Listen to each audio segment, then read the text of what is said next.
10,000 ರೂಪಾಯಿ ಲಂಚ ಸ್ವೀಕರಿಸುವ ವೇಳೆ ಲೋಕಾಯುಕ್ತ ಪೊಲೀಸರು ದಾಳಿ ನಡೆಸಿದ್ದಾರೆ. ಆಶ್ರಯ ವಿಭಾಗದ ಸಮುದಾಯ ಸಂಘಟನಾಧಿಕಾರಿ ಶಶಿಧರ್ ಅಧಿಕಾರಿ ಲೋಕಾಯುಕ್ತರ ಬಲೆಗೆ ಬಿದ್ದಿದ್ದಾರೆ. ಆಶ್ರಯ ಮನೆ ಖಾತೆ ಬದಲಾವಣೆಗೆ ಲಂಚ ಬೇಡಿಕೆ ಇಟ್ಟಿದ್ರು ಎಂಬ ಆರೋಪ ಕೇಳಿಬಂದಿತ್ತು.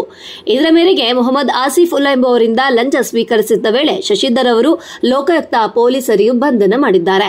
ಶಿವಮೊಗ್ಗದ ಬೊಮ್ಮನಕಟ್ಟೆ ಆಶ್ರಯ ಬಡಾವಣೆಯಲ್ಲಿ ಅಹಮದ್ ಅಲಿ ಎಂಬುವರಿಂದ ಮನೆ ಖರೀದಿಸಿದ್ದ ಮೊಹಮ್ಮದ್ ಆಸಿಫ್ ಉಲ್ಲಾ ಖರೀದಿಸಿದ್ದ ಮನೆ ತನ್ನ ಹೆಸರಿಗೆ ಖಾತೆ ಮಾಡಿಕೊಡಲು ಶಿವಮೊಗ್ಗ ಮಹಾನಗರ ಪಾಲಿಕೆಯಲ್ಲಿ ಅರ್ಜಿ ಸಲ್ಲಿಸಿದ್ರು.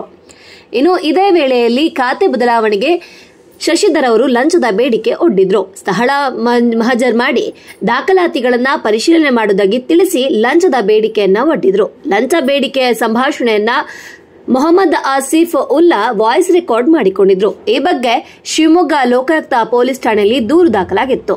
ಇದರ ಮೇರೆಗೆ ಇಂದು ಸಂಜೆ ನಗರದ ನೆಹರು ರಸ್ತೆಯ ನೇತಾಜಿ ಸುಭಾಷ್ ಚಂದ್ರ ಬೋಸ್ ವಾಣಿಜ್ಯ ಸಂಕೀರ್ಣ 3ನೇ ಮಹಡಿಯಲ್ಲಿರುವ ಆಶ್ರಯ ಕಚೇರಿಯಲ್ಲಿ ಲಂಚ ಸ್ವೀಕರಿಸುವ ವೇಳೆ ದಾಳಿ ಮಾಡಿದ್ದಾರೆ. ಇನ್ನು ಆರೋಪಿ ಅಧಿಕಾರಿ ಶಶಿಧರ್ ಲೋಕಾಯುಕ್ತ ಬಲೆಗೆ ಬಿದ್ದಿದ್ದಾರೆ. ಲೋಕಾಯುಕ್ತ ಎಸ್ಪಿ ಮಂಜುನಾಥ್ ಚೌಧರಿ ನೇತೃತ್ವದಲ್ಲಿ ಈ ದಾಳಿ ನಡೆದಿದೆ.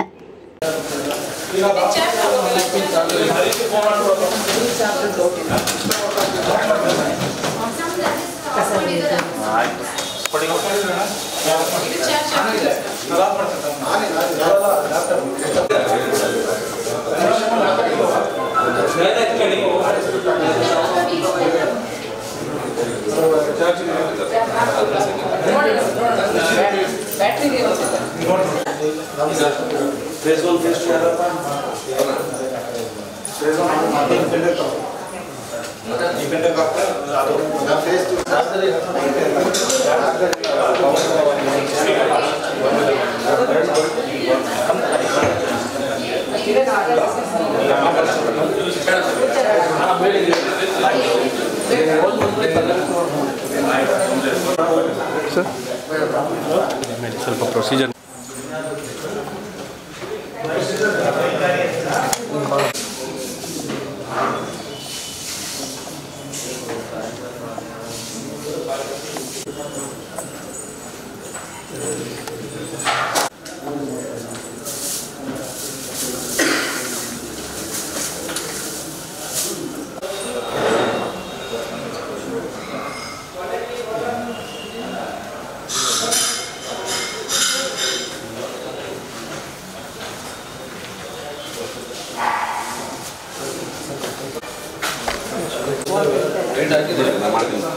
ಪತ್ರಿಕಾ ಪುಸ್ತಕ